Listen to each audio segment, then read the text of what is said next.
Now, South African furniture retailer JD Group is controlled, as we said before, by Steinhoff with just over 60% of the shares in issue. Now, JD Group's operational brands include Bradlow's, Joshua Doe, you remember Uncle Joshua Doe, Marcus Mokel, Russell's, iFi Corporation, and Incredible Connection. JD Group has a market cap of 10.3 billion rand, a price to earnings ratio of 9.7 and a dividend yield of 6%, double that of Steinhoff. Would you rather look at the child than the parent? Yeah, it's interesting because that's what we're going to see. Companies that are not all that highly regarded, that have been good at paying out cash. Now, obviously, JD Group effected this control change, quite craftily done actually by the Steinhoff guys.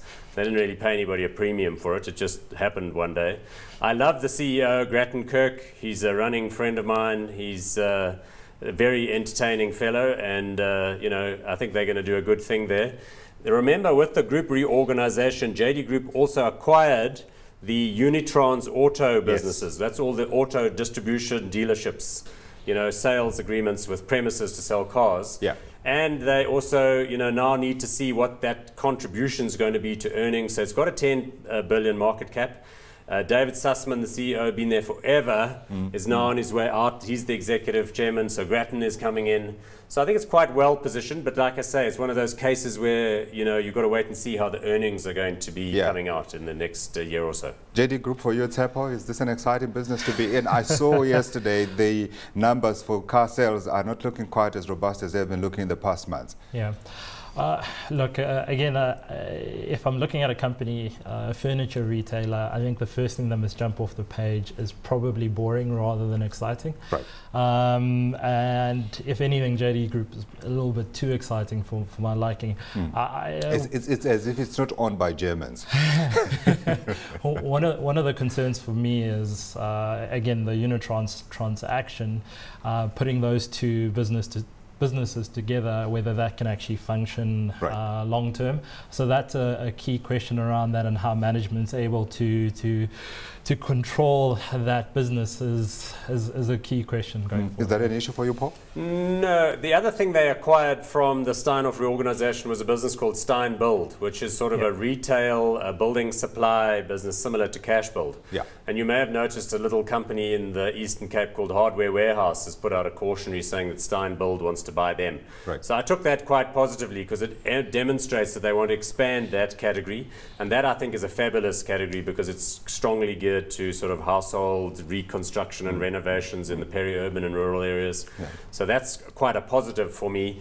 And as I say, for me, maybe it looks a little dull. There's a strong financing element in there because JD Group's got a very big financial book, and the way that they manage credit and extend credit, it brings us into that conversation about where are we in terms of unsecured lending at the moment. Yeah. A lot of people are worried about that. I'm not really. I think it's a good place to be. Is it time for them to be looking at that model which we had with Ellerins, where Ellerins and Able came together? And I mean, the jury is still out on whether that has worked or not. Do you think perhaps JD Group could potentially look at something like this? Look, I don't know if the jury's out on the Ellerins Able, and I think the jury came out and said it didn't. It was a bad transaction for Able. Was it not a case of timing? So maybe the jury is still out and it's just waiting for the time to come back. I think the important aspect about being a shareholder then is you probably would have taken the punishment until now. Sure. I think it's important when you're looking at JD Group, and we'll speak about Lewis just now, to also realize that these are more than just retailers. They're as much micro-lenders. So it's important when analyzing these companies to analyze that financial book. But now the big banks are coming out for their lunch now. So there is competition within that space now. Certainly there's competition from the perspective of a Capitec borrows client money, and that client uses that money to then go buy furniture. Okay. And in that model, JD Group and the furniture retailers get squeezed because their margins aren't really made from selling furniture. They're made from loaning you money to buy that furniture, as well as issuing insurance on that furniture. So for you, hot or not? I think Group? It may sound strange given that Steinhoff is hot in my books, but I think there's a lot more to Steinhoff than JD Group. I'm lukewarm to not hot on JD Group. Lukewarm to not hot. That's what the market has sort of been like. It really hasn't gone anywhere over the past 4 years. Paul? Yeah, I remember they had a few dramas a few years back. They found themselves on carte blanche where they were being whipped for overcharging people for relatively low items, and You know, they had a bit of a crash around the time when Steinhoff first looked at doing something with them and then pulled out, so they traded at northwards of 100 Rand. They've sort of drifted, as you say, but you know, the market doesn't normally get these things wrong. I would say the current level is probably appropriate given where the earnings are going to be. Right. But I think there is some scope for them to surprise on the upside. If the Steinhoff Unitrans Auto thing kick in a little bit. Yeah. So I think it's one to watch. I'm not hot on it right now. I think it's probably where it ought to be.